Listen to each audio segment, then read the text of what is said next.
ګرانو کتونکو ډي پی او 400 سهیل خالد خان چې د بیګا راسي اوده شوی نه دی او دغه جنازې دي بیګا شپږ جنازې شوي دي او نن چې کوم دي څومره جنازې دي نو د 400 پولیس په دغه کې بوخت دي سکیورټي لحاظ سره خو نو خبره ترې به کوو د D P O صاحب سره چې یو خورا دا شمیر خو D P O صاحب یہ بتائے کہ 400 کی کتنی شہادتیں ابھی تک ہوئی ہے؟ جی 400 کی ٹوٹل 18 شہادتیں ہو چکی ہیں اس میں ڈی ایس پی ڈی ایس پیز بھی ہیں، انسپیکٹر ہیں، اے ایس آئی ہیں، کانسٹیبلز ہیں، کلیریکل سٹاف ہے سارا۔ ابھی ملبے میں کوئی ایسا اطلاع ہے کہ گم شدہ؟ ابھی تو میرا خیال ہے کہ کلیئر ہو چکا ہے سارا۔ اس موقع پہ سر کیا پیغام دیں گے 400 پولیس کو جو 400 کا اس پہ بہت بڑا نقصان ہوا ہے،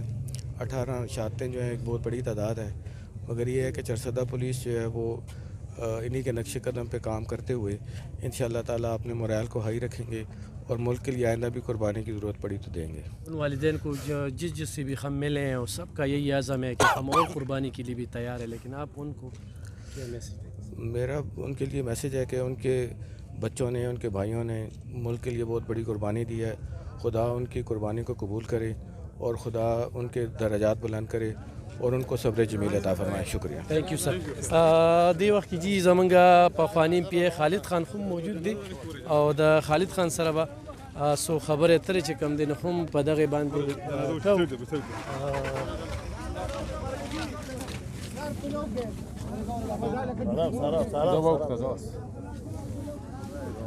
هذا بس په خپل دغه خالد خان د کومه سانخه پولیس لاین د سبا وای په دې موقع باندې؟ بسم الله الرحمن الرحیم. د پرون چې کومه واقعه شوې انتهایی افسوسناکه واقعه شوې ده او چې د دې څونه مزمت کېږي نو دا کم دی او څونه چې دی کې پولیس شهیدان شوي دي موږ د هغوی سره مکمل د هغوی په غم کې شریک یو، د هغوی خاندان سره د هغوی په غم کې شریک یو او کوم زخمین چې کوم دي موږ د الله تعالی نه دا دعا کوو چې انشاءالله هغوی د خدای پاک شفا ورکړي او زه دا یو خبره کوم چې د واقعګانې ډېرې کېږي خو کم از کم دا زموږ فورس دی په ټول عمر په فرنټ لاین باندې دوی قربانیانې ورکړي، دوی شهادتونه ورکړي او نن بیا هغوی هغه خپل د شهادتونو دغه چې کوم دی بیا دوهراو کړو نو موږ د دوی په دې غم کې برابر شریک یو. موږ په دې کومه واقعه چې شوې ده په ډېر زیات مذمت کوو، خپه افسوس پرې کوو او موږ هغه خاندانونو سره چې د کوم خاندان نه پکې کوم خلک شهیدان شوي دي د هغوی سره برابر د هغوی په غم کې شریک یو. څومره جنازو ته ورسېدی خالد خان او تاسو موږ به خپلې 400 خبره کوو چې د ډېر غټ لوی نقصان وشو 19 پورې دلته کې شهیدان ورکړي شو، درې وزیر قانونان پاتې شوي دي خو دلته نفري ډېره زیاته کمه ده. زمونږ چې کوم دی په زه به د تنګي تحصیل خبرو کوم چې لکه تنګي تحصیل کې زمونږ ډي اس پي صاحب چې اوس د جنازه کې تاسو هم شریک یې موږ هم پکې شریک یو. د دې نه سهار 10 بجې چې کومه وه مراد خان چې کوم سب انسپکټر دی په ډکي کې هغه پکې شهید شوی و. بیا د هغې سره یو 10 بجې چې کومه وه په شیخ ولي کلي کې جنازه وه چې کوم یو کانسټیبل و پکې شهید شوی و. د هغې نه علاوه 2 جنازې چې کومې په امیر جان آباد کې وې، یوه چې کومه وه د امیر آباد په جبه کې وه. تقریبا زما په خیال زمونږ په دې تنګي تحصیل کې چې کومې جنازې وشولې او کوم چا قربانیانې وکړې، کوم پولیس والا چې کوم شهید شوي دي نو هغوی تعداد چې کوم دی 4 پکې کانسټیبل دي چې کوم 2 د امیر آباد دي، 3 د امیر آباد دي او یو د شیخ ولي کلي دی او یو سب انسپکټر د ډکي دی، یو دلته موږ نن چې په جنازه کې چې کوم شرکت کوو د ډي اس پي صاحب د عرب نواز خان نن پای کې موږ د ستاسو مخامخ ټول شرکت کوو او په 400 کې خو زما خیال د دې نه علاوه بیګا چې څونه ریپورټس راتلل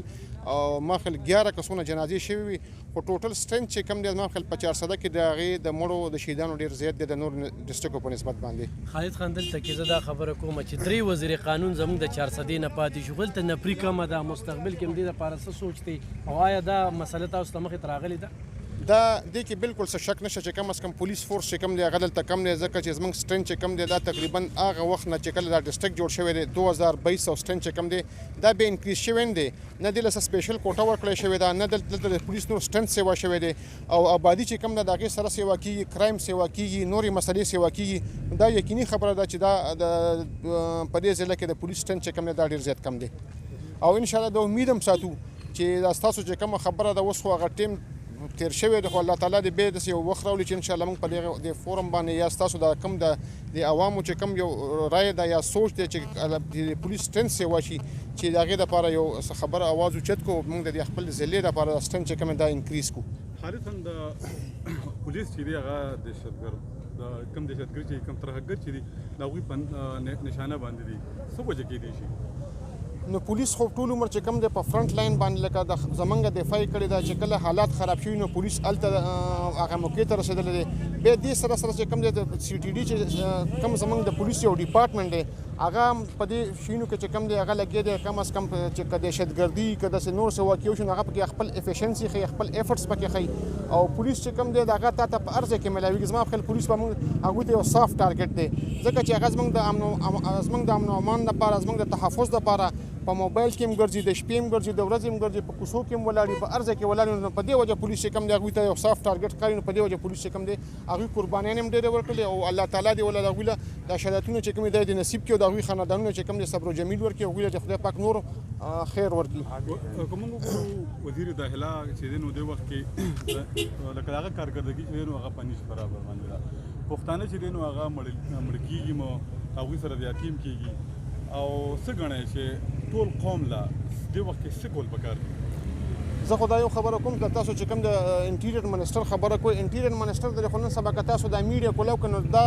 ټولې خبرې به په الیکشن کمیشن باندې به کېږي ټولې خبرې به د الیکشن کمیشن د ډیلې په ټیکټکس باندې به کېږي. یو کس به هم دا نه و چې کم از کم پرون په پېښور کې کومه واقعه شوې ده او بل دا یوازې خبره نه ده پولیس ټول عمر شهادت یې ورکړي دي خو پرون چې په کوم ځای کې شوې ده نو دې سبا لکه د دې حوصله افزایي پکار ده ځکه چې دا د هغوی کور دی چې یو سړی ته په کور کې ولي یو سړی ته په کور کې شهید کوي نو د هغې سره هغه حوصله افزایي چې کوم د خرابېږي پکار چې موږ د دوی مورال اوچت کړو موږ دوی له سپورټ ورکړو دا نورې خبرې سیټ ته کړو. فلحال زموږ فوکس چې کوم دی صرف په پولیس باندې د هغوی اکوپمنټ کمی چې هغه ورته برابر کړو د هغوی مورال اوچت کړو هغوی له یو سپورټ ورکړو چې په راتلونکي وخت کې چې کوم دی د دوی حوصلې چې کوم دی هغه د دې اوس د هغه نه نورې موچت او د خپل مقصد کې چې کوم دی دوی ټول عمر یو کامیابي حاصله کړي. سکیورټي لیپس نه کړی چې کور ته یو سړی ما پسې راننوځي په دونه ناکو باندې راځي او دونه لوی بارود بالکل سکیورټي لیپس هم پکې شته. سکیورټي پرون خو سی سی پی سره په خپله باندې انټرویو ورکړی او هغه چې دا خبر سکیورټي لیپس پکې شته بل زه دا خبره کوم چې دا خو به انویسټیګیشن نه پس دغه ټولې خبرې چې کوم دي دا به مخې ته را روانې دي چې په دې کې سکیورټي لیپس دی په دې کې څوک ملوث دي دا چا کړی دی او دغلته راتګ چې کوم دی لکه دا زما او ستا غوندې کس کولی هم نشي دا خبره موږ هم اډمټ کوو خو مین خبره موږ له په دې خبره کول پکار دي چې کم از کم دا موږ چې دوی له دې ټایم کې دوی له د پولیس مورال اوچتول پکار دي چې کم از کم د دوی مورال اوچت کړو د دوی حوصله افزایي موږ اوچت کړو نو دا به نور هم څنګه چې مخکې اوس هم قربانیانې ورکړي دي نه مخکې ورکوي انشاءالله راتلونکي وخت کې هم دوی هغه قربانیان هېڅکله انکار نه کوي نه به ترې مخ واړوي. پښتنو له څه پکار دي دا خو سر لرله پښتنو له خو موږ دا پکار چې کم از کم موږ خپله یونټي شو کړو موږ زموږ لومړی پرایورټي چې کوم دی امن دی چې کله امن نو ستا د ملک به مې ستا د صوبه به مې ستا د ضلع به مې او بیا به پکې زه یم او ته به هم پکې بل ټول خوشحالي به او روزګار به یو خو چې کله په ملک کې امن نه نو حالات چې کوم دی لکه دلته د بیا به ګمبیري د خلکو چې کوم دی افراتفري به انتشار به خلک ګورې زه ته دا خبره کوم نن سبا مهنګايي د خلکو ته دغه یو غټ یو ټینشن دی یو مخې ته ورته یو لوی دغه را روان دی خو هغه خلک نن چې پرون چې کومه واقعه شوې نو په خلکو په دې واقعه باندې پرون د واقعې نه خلکو نه هغه ټول هغه دغه چې کوم دي غیر شوي دي د خلکو لومړی فوکس چې کوم دی د خلکو لومړی ډیمانډ چې کوم دی دا امن دی. امن دی ډېره زیاته مننه ګرانو کتونکو خالد خان ساره داسې په دغه جنازو کې چې کوم دی نو هغه شریک دی څنګه چې سی سی پی او صاحب ذکر وشو نو سی سی پی او صاحب هم د خالد خان چې کوم دی نو د تره زوی دی او تکړه انسان دی او دغه ګڼي هغه هم خپلو خبرو کې ویلي دي نو انشاءالله